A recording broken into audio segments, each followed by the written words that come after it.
Kasi napakahalaga pong malaman ng taong bayan kung sino po ang tinatawag natin na Romanov at Yes, sino sir. yung nakakalaban nila. Kasi po, katabi ko ang isa sa Marcos family. Yes, sir. Alam naman po natin lahat, batid natin lahat, na si Apo Lakay, Ferdinand Marcos Sr., ang number 1 na lumaban sa komunista dito sa Pilipinas. Batid naman din po natin na ang nag-execute sa Tsar kay Nikolai at sa kanyang mga anak, sa kanyang pamilya, ay ang komunista. Alam mo po ba niyo? Yes, sir. Opo. Ngayon, sino po ba ang pangalawang pangulo na lumaban sa komunista? Sino po, sir? Ay di si Pangulong Rodrigo Roa Duterte. Hindi ba po dapat isipin natin yung Romanov ay tungkol sa threat na pumapasok sa mga pamilya na mga namumuno dito sa ating bayan na lumalaban sa komunista. Komunista po ako Gusto ko lamang pong alamin ninyo. Yes, sir. Well, insofar as the investigation on the issue of whether or not may Romanov or operation of Romanov, ang sabi ko po kanina, nasa intelligence service po namin yan. At I think ang makakasagot po niyan, Your Honor, yung director po namin. Opo, kasi nabanggit nyo kanina sa usapan po ninyo si Baste. Yun Na po yung... sinasabi nyo po kasi kanina sa usapan po ninyo, sa napakagandang usapan, na yung Romanov, hindi na ipapaliwanag kasi kung ano ba yung ugat nun. Napakahalaga po na alam natin yung ugat. Senator Judge Padilla would like to interject before we go on a break. You may proceed, sir. Maraming salamat po, Ginoong Tagapamahala ng Hukom at sa ating Ginoong Pangulo. Maari po ba makapagtanong sa ating mahal na saksi? Opo, Your Honor. Opo. Maaari po. Ang una ko pong katanungan sana ay taga saan po kayo na lugar, na probinsya? Tacloban, sir. Tacloban. Tacloban City, Opo. sir. Kayo po ngayon ay Regional Director ng NBI sa BARM. Yes, sir. Opo. Yun po ba ay isang promosyon para sa inyo na madala sa BARM? Dahil totoo po ba na kayo ang tinatawag na Golden Boy ngayon sa NBI? I cannot comment on that po, Your Honor. Kasi po ang Nasa BARM po ako. Wala ho ako ngayon sa Opo. main office, sir. promotion po ba yon? Yung napunta kayo sa BARM? Balita ko po kasi ilang beses na kayo na-promote sa NBI. 12 years na po kayo no, sa NBI. Yes, sir. Opo. Ilang beses na po kayo na-promote? Since na pumasok ko ako sa NBI, Opo. sir. From investigation 1, 2, 3 noong 2015, 2016. Well, nung mula ako na pumasok ako sa academy, from investigation 1 hanggang ngayon sa regional director, sir. Ilang beses po yan? Sa isang taon po Sa isang taon? Anong taon po, sir, ang tinutukoy nyo? Bago po kayo napunta sa BARM. Bago ho ako napunta sa BARM, regional director po ako ng Mimaropa. May Maropa. Region 4B, sir. Opo. Kayo po ba ang pumili sa BARM? Na Hindi kayo po, sir. mapunta doon? In the Opo. exigency of service, doon po kami nilalagay kung ano ang tingin ng direktor na makakatulong kami sa bureau. Bakit po kaya naisip ng direktor na sa BARM po kayo? Kayo po ba ay may kaalaman sa Islam? Hindi ko po alam kung ano ang naging basis ng direktor, pero... Kayo po mismo. Kayo po mismo. Ang BARM po kasi is Muslim Mindanao. Yes, Your Honor. Opo. Meron po kayong kaalaman sa Islam? In terms of what do you mean kaalaman, sir? Yung... Sa religion po ng Islam kasi Muslim Mindanao. So, ibig sabihin, kahit basic po siguro ng Islam, no? Yes, sir. Kahit naman ho sino pwedeng i-assign kahit saang regional office dito sa Pilipinas. Di ba po parang Regional autonomy ang autonomous region ng Muslim Mindanao. So, kailangan man siguro kahit paano meron kayong kaalaman sa Islam. Konti siguro, sir.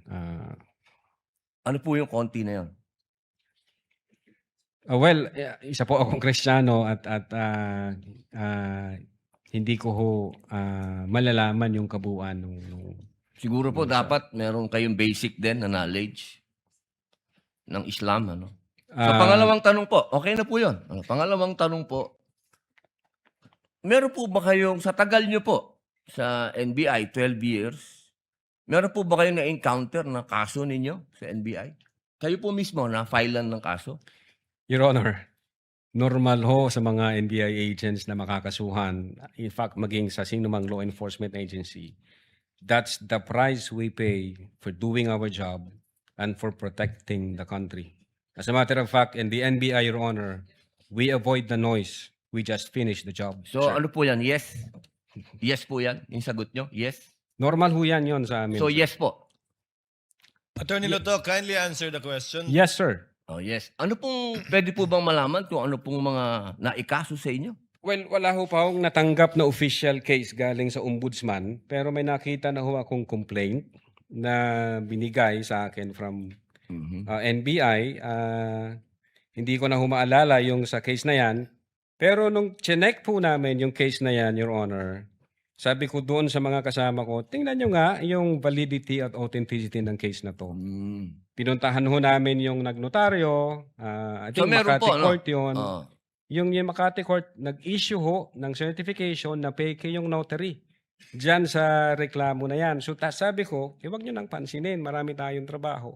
Kung fake yung notaryo na yan, mere scrap of paper yan. Huwag na nating pansinin. Although, nag-aantay po ako, Your Honor, na mag-notify sa akin ng OMB kasi sasagutin po namin na eto ho ang nakaalap namin, may dalawang Chinese na nagreklamo.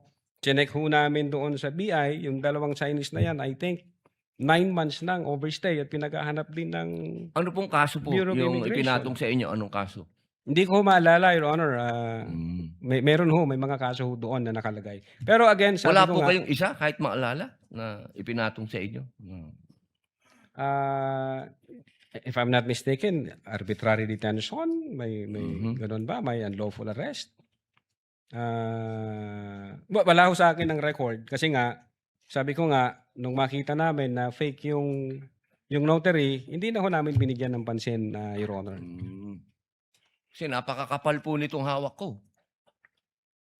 Wala akong problema, Your Honor. Oo, Sasagutin po kakapal. namin yan. Apo. Sasagutin ko Hindi po niyo yan. pa po nasagot magmula noong February 29 Kasi wala pa hong official notice galing sa kung anong ahensya. na nakarating po sa inyo. Wala pa. Wala pa ho. Ang nakuha ko lang, yung kopya niyan, siguro may nagpadala sa akin. Sabi ko, teka muna, wala akong official na nare-receive from OMB. So, nung chinek ho namin, kung nag-i-exist ba yung kaso, fake yung notary, hindi na namin So, ibig niyo binigyan ng pong pansin. sabihin hanggang ngayon, hindi kayo sigurado kung nag-i-exist to. Dapat may notice na ako from ombudsman. Di ba po dapat ang reaction ng isang tao kapag may kaso, harapin? Precisely, Kasi Your Honor. Hinihintay ko nga po yung notice from ombudsman. Na pag meron na hong notice Wala ang po kayong ombudsman, notice hanggang ngayon? Sa wala pa ombudsman? po, Your Honor. Yun nga ang inaantay ko kasi sasagutin namin kasi meron po kaming certification na fake yung notary. Inaantay ko po, Your Honor. Mas maganda po, maharap nyo kagad. Definitely, hindi ko lalong-lalo namin na po- tatakbuhan yan, sir. Kasi napakahalaga po ngayon nito. Yes, sir. Oo, ito po ay ang pinag-uusapan natin dito ay napakahalaga. Yes, sir. Opo, at ito pong mga kasong ipinatong sa inyo, perjury, robbery, extortion, theft, mainam po ito. As I've said, Your Honor, in the NBI, we avoid the noise. We just finish the job, sir. Opo, opo. Meron po akong tanong, pangatlo. Opo. Kanina po na ang ganda ng talakayan nyo tungkol sa Romanov.